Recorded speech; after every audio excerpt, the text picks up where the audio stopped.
నమస్తే, welcome to NHTV and Nationalist hub. నేను Raghunandan. So మొత్తానికి ఇటు తెలంగాణ ఉద్యమ సమయంలో ఉవ్వెత్తున ఎగసిన ఆ సెంటిమెంట్ను పూర్తిగా క్యాష్ చేసుకుని ఒక పార్టీ ఫామ్ అయింది.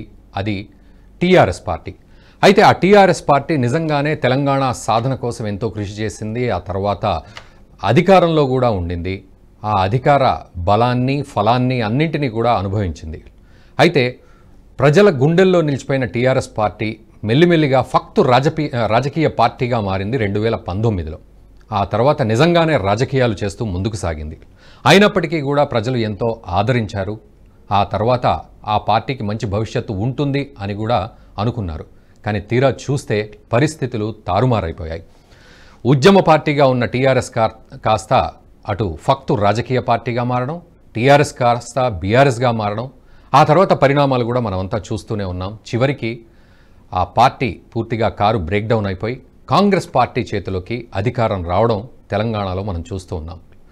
సో ఒక 10 ఏళ్ళు అద్భుతంగా పరిపాలించిన పార్టీగా టీఆర్ఎస్ బీఆర్ఎస్ పేరు సంపాదించుకున్నప్పటికీ చివరికి ఎటువంటి అధోగతి పాలవ్వాల్సిన పరిస్థితి ఉంది అనేది ఈరోజు మనం కళ్లకు కట్టినట్టుగా చూస్తూ ఉన్నాం. అయితే ఎంతోమంది నేతలు ఈరోజు అటు బీఆర్ఎస్ నుంచి కాంగ్రెస్ పార్టీలోకి వెళ్ళిపోతున్న సందర్భాన్ని మనం చూస్తున్నాం. సో కేశవరావు అండ్ తన కూతురు అండ్ కడియం శ్రీహరి అండ్ తన కూతురు, తండ్రి కూతుళ్ళందరూ కూడా ఆ పార్టీలోకి వెళ్తాము అని మొదటి నుంచి చెప్తూ ఉన్నారు. సో కొద్దిసేపటి క్రితమే ఒక బ్రేకింగ్ కూడా చూసాం. సో గద్వాల్ విజయలక్ష్మి అటు కాంగ్రెస్ పార్టీ కండువా కప్పుకున్నట్లుగా బ్రేకింగ్ చూస్తున్నాం. ఏదేమైనప్పటికీ మొత్తానికి ఇంకో 2 ఎంపీలు కూడా అటు కాంగ్రెస్ పార్టీలోకి వెళ్ళబోతున్నారు అనే మాట వినబడుతోంది.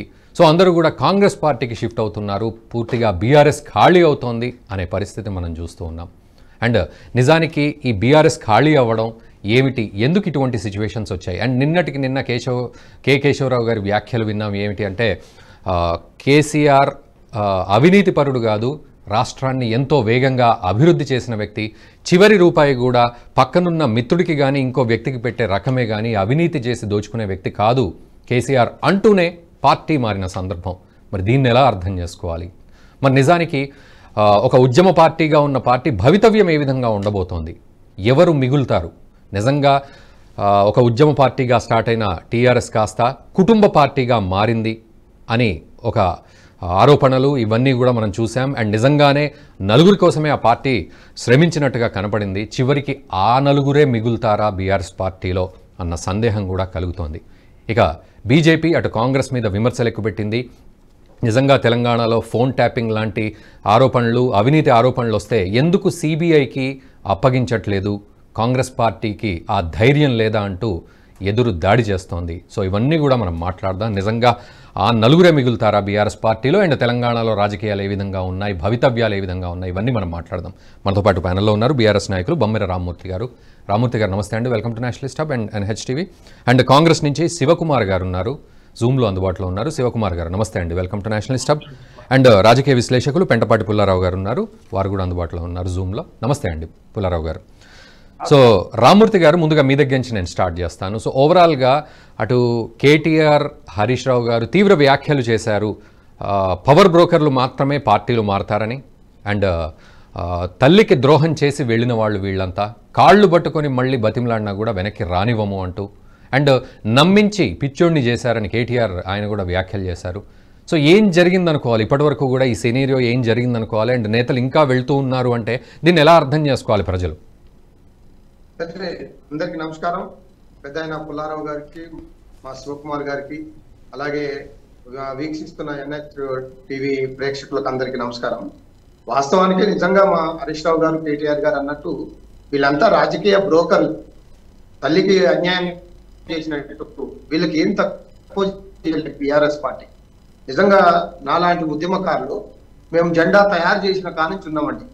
తెలంగాణ పార్టీ పెడితే తెలంగాణ ప్రజలకు ఒక గొప్ప పార్టీని మనం అందించిన వాళ్ళు అయితే ఉద్యమ పార్టీని ప్రారంభించాలి అని కేసీఆర్ గారు 2000 సంవత్సరంలోనే ప్రకటించిన అప్పటి నుండి ఆయనతో పనిచేస్తున్నాం. మాలాంటి వాళ్ళకు ఏ పదవులు రాకున్నా, ఏ పదవులు వచ్చినా మేము పోరాటం చేసింది తెలంగాణ ఉద్యమం, రాష్ట్రం కోసం పోరాటం చేస్తాం. అప్పుడు కొంతమంది ఉన్నాం. సరే, వీళ్ళందరూ తెలంగాణ రాష్ట్రం వచ్చింది, వచ్చిన తర్వాత తెలంగాణ అభివృద్ధి ఆకాంక్షిస్తూ వీళ్ళందరూ బీఆర్ఎస్ పార్టీలకు వచ్చారు. అవును. వచ్చిన వాళ్లకు బ్రహ్మాండంగా మాయ మాటలు చెప్పో మోసం చేసో కేసీఆర్ గారికి ఏదో మాయ మాటలు చెప్పో పదవులు పొందుకున్నారు, పదవులు అనుభవించారు 10 సంవత్సరాలు బ్రహ్మాండంగా. పదవులు అనుభవించుకొని ఇప్పుడు మళ్ళీ అధికారం లేదు కాబట్టి, ఇక్కడ ఇక పదవులు లేవు కాబట్టి, ఇక్కడ పదవులు అనుభవించే పరిస్థితి లేదు కాబట్టి మళ్ళా ఖచ్చితంగా ఇంకో పార్టీకి పోవాలనే ఒక దుర్బుద్ధి, దురుద్దేశము, ఒక రాజకీయ బ్రోకర్లు అనే నిజంగా వీళ్ళని బ్రోకర్లే అంటారు. కాబట్టి వీళ్ళతోటి బీఆర్ఎస్ పార్టీకి ఒరిగేది ఏం లేదు. నిక్కచ్చిగా నేను ఈ రోజు చెప్తున్నాను మీ ద్వారా, తెలంగాణ ప్రాంతం, తెలంగాణ రాష్ట్రం ఉత్తనే వచ్చిన రాష్ట్రం కాదు, ఒక త్యాగాల పునాదుల మీద ఏర్పడ్డ తెలంగాణ రాష్ట్రం.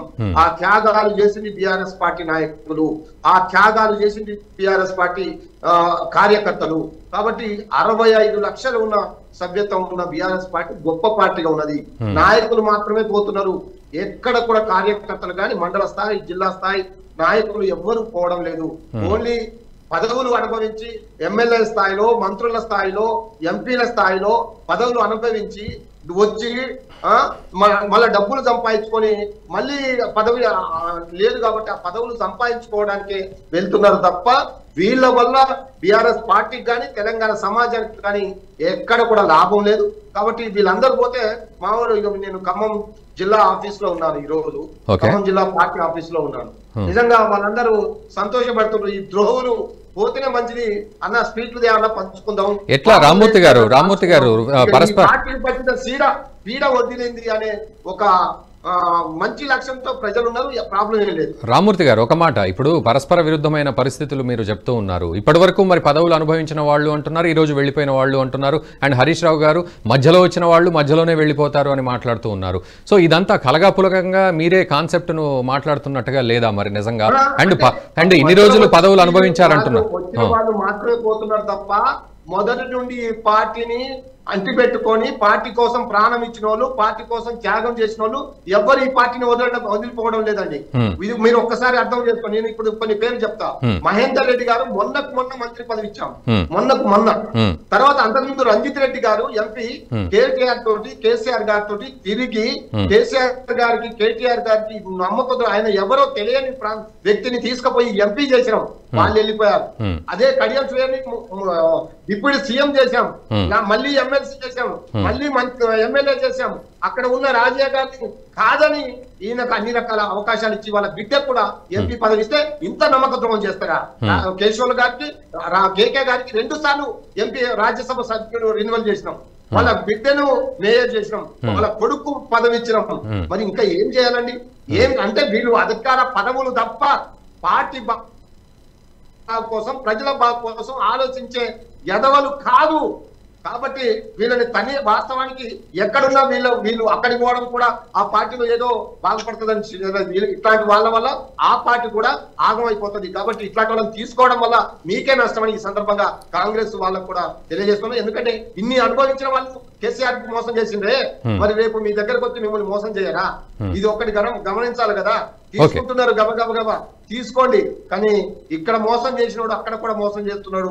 కాబట్టి మీరు తస్మాత్ జాగ్రత్తగా ఉండాలని ఈ రోజు కాంగ్రెస్ పార్టీ. రామ్మూర్తి గారు ఇక్కడ మీరు అన్న ప్రకారం చూస్తే మరి వీళ్లే వెళ్ళిపోతున్నారా, లేకపోతే అక్కడ కాంగ్రెస్ పార్టీ భయపెట్టో, ప్రలోభ పెట్టో, లేకపోతే లాక్కునే ఆపరేషన్ ఆకర్ష్ లాంటిది ఏదైనా చేస్తుంది? ఈ రెండిట్లలో ఏది చెప్తారు మీరు? రెండు ఒకటి వీళ్ళకు ఇక్కడ పదవులు లేదు కాబట్టి వీళ్ళు పోవాలనే కుతూహలం ఉన్నది. 2 అక్కడ వాళ్ళకు నాయకులు లేరు కాబట్టి తీసుకోవాలనే.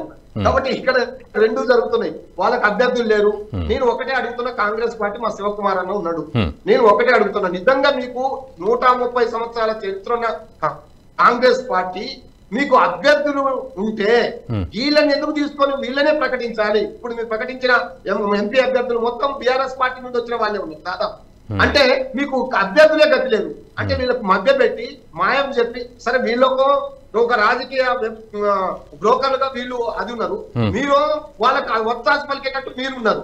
కాబట్టి వీళ్ళ వల్ల మీ పార్టీ నష్టపోతుంది తప్ప లాభపడే పరిస్థితి అనేది ఉండదు అనేది నా అభిప్రాయం. శివకుమార్ గారు, సో వారన్న విషయాల్ని ఎలా అర్థం చేసుకుంటారు అంటే, ఒకప్పుడు ఉద్యమాన్ని కూడా, తెలంగాణ ఉద్యమాన్ని కూడా వ్యతిరేకించిన వాళ్ళు ఒకానొక సందర్భంలో టీఆర్ఎస్ పార్టీలోకి వెళ్ళి పదవులు అనుభవిస్తూ ఇప్పటివరకు ఉన్న సందర్భం. అండ్ ఈ రోజు వాళ్ళు వెళ్ళిపోతే ద్రోహులు వెళ్ళిపోతున్నారని మాట్లాడడము, మరి తర్వాత మళ్ళీ మీకు హెచ్చరికలు లేకపోతే అడ్వైజులు ఇవ్వడం, వాళ్ళు జాగ్రత్త అని చెప్పి. సో ఈ సినేరియోని ఎలా అర్థం చేసుకోవాలి ప్రజలు కూడా? యా, మొత్తానికి బీఆర్ఎస్ వాళ్ళు ఇప్పుడు మొత్తం ఎక్కడక్కడ వాళ్ళు తోకున్న గుంతల వాళ్ళు పడిన తర్వాత వీళ్ళు మొత్తానికి వాళ్ళకు న్యాయము ధర్మం అనేది గుర్తొస్తుంది. రామ్మూర్తి గారి ఆవేదన నేను అర్థం చేసుకుంటాను. ఎందుకంటే పార్టీలో కష్టపడి ఉద్యమ కాలం నుంచి ఉన్న వాళ్ళకి నిజంగా కూడా కేసీఆర్ ఎక్కడ కూడా పదవులు ఇవ్వలేరు అనేది రామ్మూర్తి గారు చెప్పిన విషయం. అది మొత్తానికి జంపింగ్ జాక్లకు ఇవ్వడము అనేది వాళ్ళు చెప్పడం ఏంటంటే, గతంలో ఈ ఒరవడి మొదలు పెట్టింది దానకర్ణుడు లేకపోతే ఇంకేదో అనడం అది వేరు మాట. దానికి వ్యక్తిగత స్వభావం, ఆయన పాత చరిత్ర చూసుకుంటే కూడా వేరే ఉంది. అదంతా మనం పక్కన పెడితే పార్టీ 2014లో ఈయన మొదలు పెట్టిన ఒరవడే ఈరోజు ఆయన దూకున్న గుంతలో ఆయన పడడం అనేది మొదలయ్యింది. ఇంకోటి ఏమంటే, మొత్తం మొన్నటిసారి 9.5 సంవత్సరాలు వాళ్ళు పరిపాలించినప్పుడు ప్రజలందరూ కూడా ఆయన పట్టం కట్టిండ్రు. మొత్తం ఉద్యమంలో ఒక కేసీఆర్ ఒక్కడే చేయలేదు, లేకపోతే టిఆర్ఎస్ బీఆర్ఎస్ వాళ్ళు ఒక్కలే చేయలేదు. మొత్తానికి సంబంధ వర్గాలందరూ కూడా సహకరించడం జరిగింది. ఈరోజు 60 ఏళ్ల కళ సహకారం కావాలని సోనియా గాంధీ గారిని రిక్వెస్ట్ చేయడంతో ఆమె కూడా ముందుకొచ్చి సుష్మా స్వరాజ్ కూడా సపోర్ట్ చేయడము, తర్వాత మీరా కుమార్ గారు కూడా సపోర్ట్ చేసి మొత్తానికి తెలంగాణలో యువకులు చనిపోతున్నారు, ఇది మంచి పరిణామం కాదు అనే ఒక ఉద్దేశంతో తెలంగాణ ఇవ్వడం జరిగింది. ఆ తెలంగాణ ఇచ్చినందుకు కేసీఆర్ గారు కూడా కుటుంబంతో సహా వెళ్ళి సోనియా గాంధీ గారికి కృతజ్ఞతలు చెప్పి ఫ్యామిలీతో పాటు వచ్చిండు. తర్వాత అసెంబ్లీలో కూడా ఓపెన్ గా చెప్పడం జరిగింది, తెలంగాణ రావడానికి సోనియా గాంధీ గారి కృషి చాలా ఉంది అని చెప్పడం జరిగింది. అట్లా ఆలోచిస్తే అప్పట్లో ఒక విజయశాంతి గారు, కేసీఆర్ గారు తప్ప, ఇద్దరు ఎంపీలు తప్ప ఎవరు లేరు తెలంగాణ అనౌన్స్ అయిన టైంలో కూడా. అప్పట్లో తెలంగాణ అనౌన్స్ అయ్యేటప్పుడు కూడా కేసీఆర్ గారు అక్కడ పార్లమెంట్ లో లేరు. ఇవన్నీ జరిగిన విషయాలు. కానీ అధికారంలోకి వచ్చిన తర్వాత కేసీఆర్ గారు నేను ఎక్కడి నుంచి అధికారం వచ్చినా అనేది ఆయన మర్చిపోయాడు. రెండోది, కేసీఆర్ గారికి గతంలో కూడా 2014లోనే ఆయనకు ఒక మంచి విశ్లేషణ ఇవ్వడం జరిగింది. రేపు మీరు అధికారంలోకి వచ్చినాక మీ ఫ్యామిలీని దగ్గర తేవద్దు. ఎన్టీ రామారావు గారు ఎట్లయితే ఫ్యామిలీని దూరం పెట్టి రాజకీయాలు చేసిండ్రో అట్లా మీరు కూడా రాజకీయాలు చేయండి అని చెప్పి ఆయనకి సూచన సలహాలు ఇవ్వడం జరిగింది. కానీ ఈ రోజు కేసీఆర్ ఉద్యమ కాలంలో ఆయన హుషారీ చేసిన, ఒక చిత్రత చూపించిన, కొంచెం తెలంగాణ రాష్ట్రానికి అందరి ఏకతాటి చేయడానికి మంచైనా చెడైనా కృషి చేయడం జరిగింది అనేది ప్రతి ఒక్కళ్ళు ఒప్పుకోవడము. కానీ ఎప్పుడైతే అలా ఫ్యామిలీని ఎంట్రీ చేసిండో, బిడ్డని, కొడుకుని, తర్వాత సంతోష్ రావుని, వీళ్ళని అందరినీ ఎంట్రీ చేసిండ్రు, మీకు అర్థమవుతుంది, నేను చెప్పాల్సిన అవసరం లేదు. మీడియాలు కానీ అన్ని చూపిస్తున్నాయి వాళ్ళు ఎక్కడెక్కడ స్కామ్లు చేసిండ్రు, ఎక్కడెక్కడ కుళ్ళ కొట్టిండ్రు, దానివల్ల ప్రజలకు ఎంత నష్టం జరిగింది అనేది వాళ్ళు మొత్తానికి తండ్రిని మొత్తం ముసుగులు వేసేసి మొత్తం ఆయన ఒక టార్చర్ చేసినట్టు చేసే వరకు కేసీఆర్ గారు సతమతమై. రైట్, శివకుమార్ గారు, నిన్న కేశవరావు గారు వ్యాఖ్యలు విన్నారు కదా, కేసీఆర్ అవినీతి పరుడు కాదు, అభివృద్ధి చేసిన వ్యక్తి, అండ్ మిగతా వాళ్ళు కూడా చాలా ఇంటెలిజెంట్ అని వ్యాఖ్యలు అన్నారు కదా. సో దాన్ని ఎలా అర్థం చేసుకోవాలంటారు మరి? ఒక్కటండి, కేకే గారు ఆల్రెడీ 87 సంవత్సరాలు 88 సంవత్సరాలు అని నిన్న ఆయన చెప్పడం జరిగింది. ఓకే, కాంగ్రెస్ వాది గతంలో కాంగ్రెస్ పార్టీలో ఉన్నప్పుడు ఆయనకు గాని ఆయన కొడుకుకు గాని అన్ని రకాలుగా పదవులు ఇవ్వడం జరిగింది. ఇప్పుడు కేశవరావు గారి కొడుకు కూడా గతంలో చైర్మన్ ఇవ్వడం జరిగింది. ఆయన కేసులు ఉన్నాయని భయపెట్టే కేశవరావు అని కేసీఆర్ గారు వాళ్ళ పార్టీలో తీసుకోవడం జరిగింది. ఇప్పుడు ఆయన తిరిగి ఈ 9 సంవత్సరాల పార్టీలో ఎంజాయ్ చేసి ఈయన మళ్ళీ ఇక్కడికి వచ్చి నేను కాంగ్రెస్ పార్టీలోనే పుట్టినా, నేను ఇక్కడనే పెద్దగా అయినా, నేను ఎంజాయ్ చేసిన అంటే 9.5 సంవత్సరాలు ఆయన కాంగ్రెస్ పార్టీలోకి బీఆర్ఎస్ లో పోయేటప్పుడు కేసీఆర్ పక్కన ఉన్నప్పుడు ఆయనకు తెలియదా ఏం జరిగింది అనేది? పెద్ద మనిషి, మనం ఆయన చెప్పాల్సిన అవసరం లేదు. ఇప్పుడు అంటే మంచి ఏంది చెడేందని ఈ 9.5 సంవత్సరాలు అయిపోయినాక ఇప్పుడు కేసీఆర్ మొత్తం కింద పడిపోయినాక ఆయన వదిలి రావడం అన్నప్పుడే అర్థమైందా? మీరే తీసుకుంటున్నారు కదా. నేను తీసుకుంటాం అంటే ఇప్పుడు గర్వాపసి అనేది ఒకటి ఆల్రెడీ స్టార్ట్ చేసింది కదండి. ఆ గర్వాపసిలోనే మొత్తం వీళ్ళందరూ రావడం అవుతుంది. కాంగ్రెస్ పార్టీకి వ్యతిరేకంగా కష్టకాలంలో ఉన్నప్పుడు వెళ్ళిపోయిన రామూర్తి గారు మీరు శివకుమార్ గారు నేను అడిగేది ఒకటే, సరే మీరు తీసుకోండి అంటే మీరు ఒప్పుకోవాలి కదా, మాకు అభ్యర్థులు లేకనే మేము తీసుకుంటామని ఒప్పుకోవాలి కదా. మాకు అభ్యర్థులు లేరు కాబట్టి మేము తీసుకుంటున్నాం. కేకే గారు మా గొప్పదనాన్ని పొగుడుతూనే మాకు మోసం చేస్తున్నాడు. మరి మీరు మరి ఆ గొప్పదనాన్ని మీరు దాన్ని క్యాల్కులేట్ చేస్తున్నారా, మీరు సమర్థిస్తున్నారా, అడుగుతున్నారా? ఎవరిది? కేకే గారు. కేశవరావు గారు నేనేమంటున్నా, కేకే గారు కేసీఆర్ గారు గొప్ప నాయకుడు, కేటీఆర్ గారు గొప్ప నాయకుడు, హరీష్ రావు గారు గొప్ప నాయకుడు, గొప్పగా అభివృద్ధి చేశారు.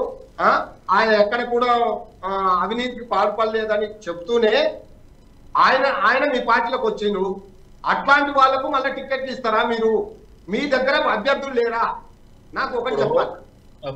రామూర్తి గారు, కేశవరావుకి ఇప్పుడేం పదవులు ఏమి ఇచ్చేది ఏమి ఉండదు. ఆయన నేను కాంగ్రెస్ వాదిని, నేను కాంగ్రెస్ లోకి వస్తానని ఆయన ఇప్పుడు చెప్పడం జరుగుతుంది. ఆయన ఏదైతే కూతురు రావడం జరిగిందో, ఎందుకంటే ఇప్పుడు కేసీఆర్ మంచోడు, హరీష్ రావు మంచోడు, లేకపోతే కేటీఆర్ మంచోడు అని చెప్పడానికి కారణం ఏంటి? గతంలో కేసీఆర్ తో ఉన్నప్పుడు ఆయన ఏం లాభాలు పొందిండో అది చెప్తలేడు మళ్ళీ. ఓకే, ఈ వీడియో మీకు నచ్చినట్టయితే లైక్ చేయండి, 10 మందికి షేర్ చేయండి. అలాగే కామెంట్ల రూపంలో మీ అభిప్రాయాలను మాతో పంచుకోండి. Nationalist hub group of channels ను సబ్స్క్రైబ్ చేసుకుని తెలుగునాట జాతీయవాద జర్నలిజాన్ని ప్రోత్సహించండి. ఈ వీడియో కింద ఉన్న బెల్ ఐకాన్ పై క్లిక్ చేయడం మర్చిపోవద్దు.